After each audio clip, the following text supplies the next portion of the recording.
Ma pratique consiste à accompagner des personnes, que ce soit des enfants à partir de 8 ans, des femmes, des hommes, enfin voilà, l'âge, il n'y a pas de limite d'âge, avec la collaboration des chevaux pour les aider à être plus présents à ce qui se passe à l'intérieur d'eux-mêmes, à être plus présents à leurs ressentis, à leurs émotions, à leurs croyances limitantes qui les empêcheraient d'avancer, de faire ce qu'elles ont envie de faire, à leur conditionnement aussi, et de les aider à dépasser tout ça, dépasser leur peur, avoir un peu plus confiance en elles.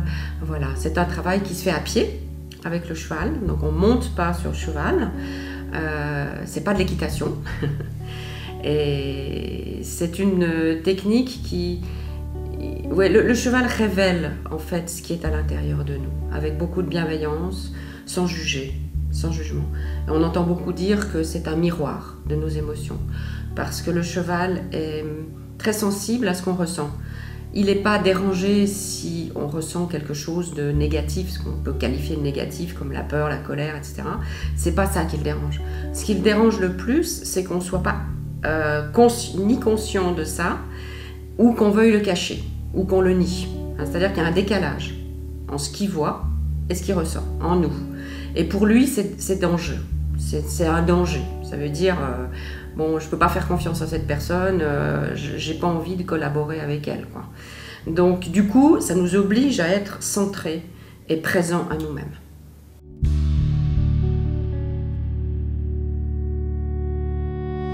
Alors, cette approche s'adresse, je dirais, à tout le monde, hein, à partir de l'âge de 8 ans. Parce que quand on travaille à pied avec un cheval, les chevaux sont assez grands, hein, assez puissants, donc moi je ne vais pas travailler avec des plus petits. Elle s'adresse à des personnes qui ont des problèmes de confiance en elles, des problèmes d'affirmation de soi, de problèmes de gestion de leurs émotions, gestion du stress, gestion de leurs peurs. Qui sont à un tournant de leur vie et qui ne savent pas quel choix faire. Donc ça les aide à être en contact avec ce qui se passe vraiment quel est leur désir profond en fait, hein. Qu'est-ce qu'elles veulent vraiment. Avec les chevaux, on ne peut pas les duper, on ne peut pas les leurrer. Eux, ce qui les intéresse, c'est qu'on soit nous, qu'on soit authentique. Et ça nous aide à être beaucoup plus authentiques avec nous-mêmes et avec les autres. Donc ça s'adresse à tout le monde, hein. Et je travaille aussi avec les entreprises. Et là, je travaillerai plus sur les différentes manières de s'affirmer, sur le leadership, sur la cohésion d'équipe. Voilà. En gros, c'est ça. C'est un travail qui est très... Je dirais, c'est un peu, moi je qualifierais ça comme des aiguilles d'acupuncture. Il pointe exactement là où on a besoin de libérer une certaine énergie, on va dire, pour avancer, pour aller de l'avant.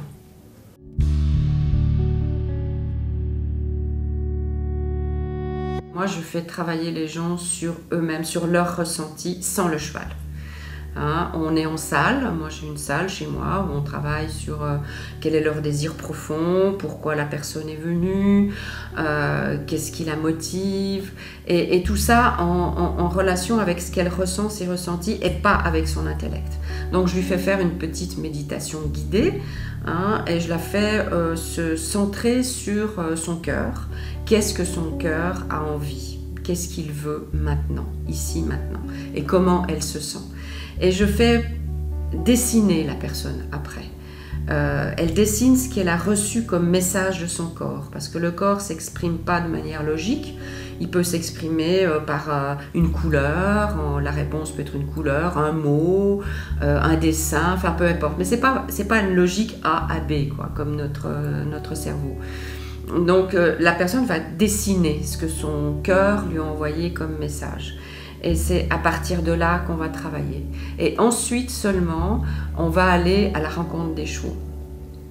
Et je vais apprendre à la personne un petit exercice qui s'appelle le body scan, qui est un exercice qui est un dialogue avec son corps, pour être à chaque fois en contact avec ce qui se passe ici, maintenant, à l'instant présent, en elle. Et à chaque fois que la personne va aller à la rencontre des chevaux, elle va faire ce body scan, les yeux fermés, moi je vais la guider. Et comme ça, elle va être vraiment présente avec le cheval. Et il y aura une connexion possible. Parce que si la personne va directement voir les chevaux comme ça, d'abord elle va être envahie d'émotions qu'elle ne saura pas gérer, qu'elle ne saura pas reconnaître. Elle va être dans l'anticipation, enfin des tas de choses qui ne seront pas, elle ne sera pas présente. Et à partir du moment où la personne est présente, il y a une connexion possible avec le cheval. Ça, c'est la deuxième partie. En deuxième partie, après, toujours en étant connectée avec ses ressentis, je vais lui demander de faire des exercices tout simples, hein, pas compliqués, toujours à pied avec le cheval, avec la longe ou sans la longe, faire un petit parcours avec le cheval ou le faire marcher, trotter, etc. Qu'elle soit toujours en relation avec son ressenti avant de le faire.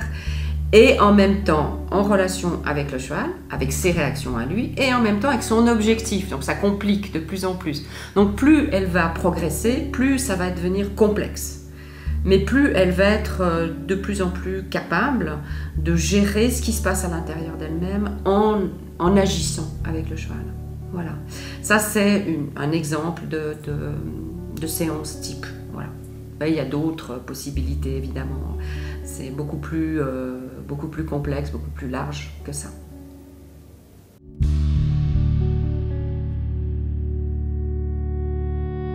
Oui, c'est une longue histoire ça. Quand j'étais enfant, vers l'âge de 8-10 ans, j'habitais à la campagne et mes parents, j'avais pas de chevaux, hein, mais mes parents habitaient en face d'une ferme où il y avait des chevaux. Et j'étais une petite fille très timide, très introvertie, je ne parlais pas beaucoup. Et donc je passais le plus clair de mon temps avec les chevaux de la ferme d'en face. Et là je me rendais compte, enfin je le vivais, je le conscientisais même pas, que j'étais vraiment moi-même, j'étais libre, je me sentais ni jugée, j'étais reconnue, enfin vraiment c'était le bonheur quoi. Et puis, après mes parents ont déménagé, évidemment, je me suis retrouvée en ville, j'ai essayé des cours d'équitation, mais c'était pas du tout ça, donc j'ai un peu laissé tomber. Et puis, c'est 30 ans plus tard, c'est ma fille qui m'a dit « Maman, je veux faire du poney ». Et dit, voilà. Donc je l'ai amenée dans un centre équestre, et puis là, tout d'un coup, ça a été vraiment, boum, j'ai reçu ça en pleine figure, les odeurs, les bruits, le foin, le sabot, l'odeur du sabot, les hennissements, enfin tout ça. Et je me suis dit, mon Dieu, mais c'est incroyable, j'ai laissé tout ça et ça m'est revenu. Ça a vraiment été comme la Madeleine de Proust, quoi. Tout d'un coup, c'est remonté au cerveau. Et voilà, et c'est parti comme ça. Et j'ai acheté ma première jument, ensuite ma deuxième. Et par contre, le coaching facilité par les chevaux, j'étais pas du tout là-dedans, hein. J'étais coach, j'avais fait une formation de coaching, de thérapie, etc. Et c'est en lisant le livre Le Tao du cheval de Linda Kohanhoff qui a créé cette méthode justement. Donc j'ai lu ce livre d'une traite et je suis partie aux États-Unis, quoi. Comme elle habite en Arizona, donc je suis allée la voir parce qu'il fallait absolument que je vois ce qu'elle faisait, quoi. Ça me parlait tellement. Son livre, j'avais l'impression qu'elle parlait de moi, quoi. Donc il fallait que j'y aille. Mais il n'était pas question que je me forme à ça. À l'époque, c'était pour moi. J'y allais pour moi. Et puis j'y suis allée une fois, ensuite 2 fois, ensuite 3 fois. Puis elle m'a dit, mais écoute, pourquoi tu te formes pas? Je dis bon, ok. Donc voilà. Donc j'ai enchaîné la formation après ça. Donc au total, j'y suis allée 9 fois, quoi.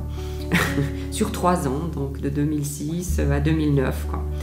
Et tout de suite j'ai accroché, j'ai tout de suite organisé des stages. J'étais en Suisse à l'époque, donc j'ai organisé des stages en Suisse, j'ai fait des salons, j'ai fait des conférences, et voilà, quoi. Ça a été vraiment la révélation de c'est vraiment ça que je veux et qui je veux être, parce que c'était avec eux que je réalisais que j'étais vraiment moi-même. C'est avec les chevaux que j'étais moi-même. Et maintenant, j'ai 6 chevaux, j'ai 2 ânes, je vis à la campagne et je peux accueillir des gens pour les accompagner sur leur chemin. Voilà.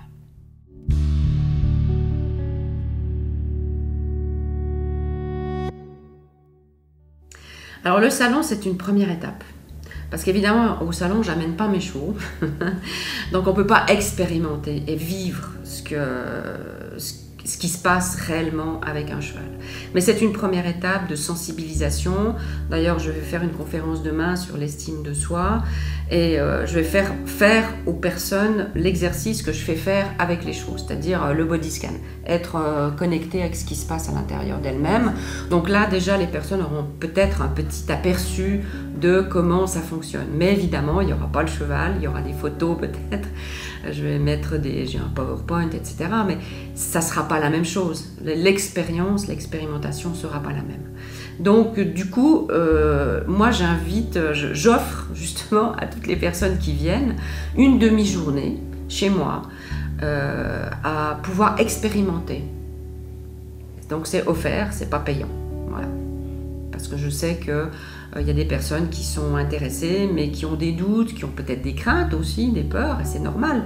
À chaque fois moi j'ai beaucoup de personnes qui viennent, qui ont peur des chevaux, enfin elles disent qu'elles ont peur des chevaux, mais en fait on se rend compte que c'est pas c'est pas des chevaux qu'elles ont peur, c'est d'autres choses. Et c'est normal d'avoir peur quand on va dans un endroit inconnu de soi-même, surtout avec des animaux qui sont assez imposants, puissants. C'est normal, c'est quelque chose de tout à fait normal. Donc c'est pour ça que je fais cette offre à toutes les personnes qui le veulent, évidemment.